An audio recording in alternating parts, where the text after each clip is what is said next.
Я пабег, але літаральна праз некалькі крокаў за сваёй спіной пачуў крык «Стой, страляю!». Привет, Воля.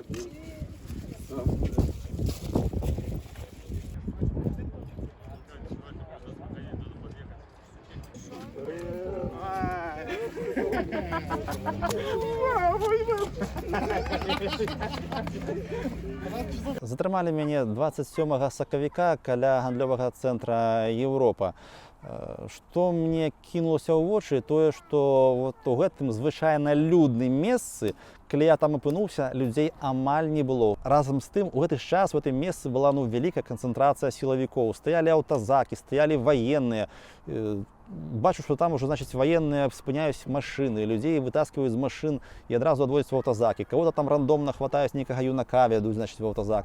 Ездзяць мікрааўтобусы з самапаўцамі, рандомна выскакваюць людзей і хватаюць, таксама ведуць аўтазак. Натуральна, калі я ўбачыў, што, мякка кажучы, апынуўся в досыць такой небяспечнай сітуацыі, я паспрабаваў сысці з гэтага месца, але калі я паспрабаваў пайсці ўздоўж гандлёвага цэнтра, то каля мяне наўпрост рэзка спыніўся чарговы мікрааўтобус, выскачыў супрацоўнік АМАП і пабег у мой напрамак. Першай маёй рэакцыяй, натуральна, я лічу, стала спроба уцякаць.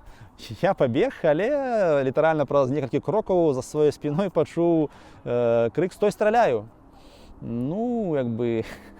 У той сітуацыі даволі стрэсавай для мяне. Я вырашыў, што ладно, лепей сапраўды спынюся, таму што хто яго ведае, возьму да і стралянуць у спіну ці яшчэ куды-небудзь. Я спыніўся, да мяне падбеглі, схапілі за руку і павезлі і павялі у аўтазак, які літаральна быў там метраў за 15 ад нас. Калі нас запускалі непасрэдна ў будынак акрэсціна, на падлозе паклалі два чырвона-белых сцягі, гэта каб мы па іх прабегліся, забегаючы в пакой, забегаючы в карыдор, і папярэдзілі нас, маўляў, не раім вам пераскакваць, вам будзе дрэнна. А адзін хлопец пайшоў прынцыпова, пераскочыў. І то, як жорстка пачаў з ім абыходзіцца чалавек у цывільным, ён яго літаральна збіў, пры тым, што шмат сведкаў было, як гэта адбываецца. Ён яго збіваў, ён яго крычаў на яго: «Ты, маўляў, фашыст». Хаця, падумаць, хто тут фашыст? Той, хто збівае, па-за законамі і калечыць чалавека, гэтаму чалавеку, дарэчы, хлопцу руку перабілі, пераламалі, а пасля кінулі ў карцар.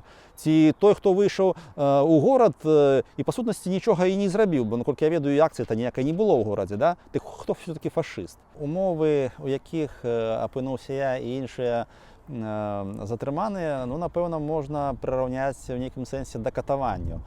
Таму што, пачнем з таго, што на Акрэсціна 20 чалавек, у тым ліку я апынуліся ў 5-мясцовай камеры. Не выдалі ложкавай бялізны, людзі спалі пераважна на падлозе.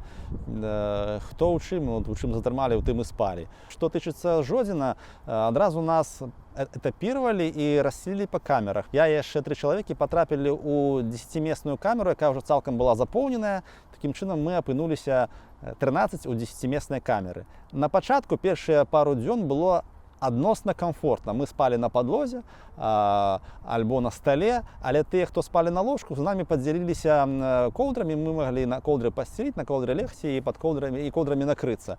Але літаральна праз 3 дні неўзабаве прыйшлі ў камеру і забралі ўсю ложкавую бялізну. І коўдры, і прасціны, толькі ручнікі пакінулі. І мы ўсе апынуліся перад выбарам: хочаш, спі на металічных нарах, хочаш, спі на падлозе, альбо спі на стале.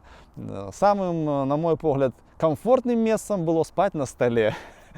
Там адносна мякка, не так жорстка, як на метале, і было адносна цёпла. Нас даволі жорстка некалькі разоў выводзілі на карыдор раніцай падчас праверкі так званай, ставілі на расцяжку, па нагах білі.